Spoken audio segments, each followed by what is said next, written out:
Uzuri wake nchi yetu inaongozwa kwa misingi ya katiba. Imeonyesha tarehe 28 anapiga kura 1 2 3. Tarehe 29 1 2 3. Kama siku yako haimo, pumzika nyumbani. Inawezekana zote mbili ukaa humo.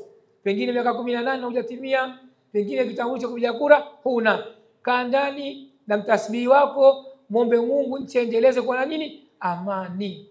Ukaja ukasema na wewe tena utoke, uende nje ukasherehekee na watu ambao walikuwa hawataki mema nchi yetu.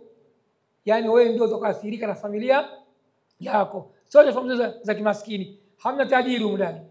Kwa hivyo angalia mzee wako anavyohangaika, angalia serikali viongozi wetu wanavyosafa kuweza kutusaidia sisi tuwe na maisha bora. Sasa wewe jitie mchezo wako, ujifanya hamna bwana, serikali haina mpango wote.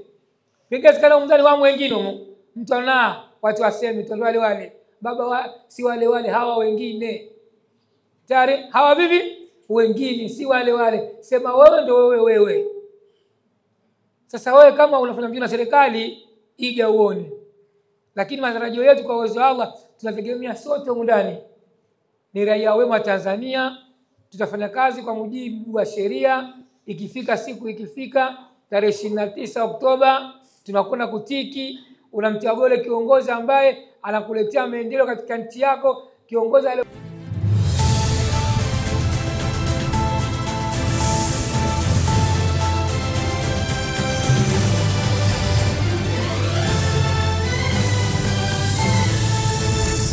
Neema ziendelee.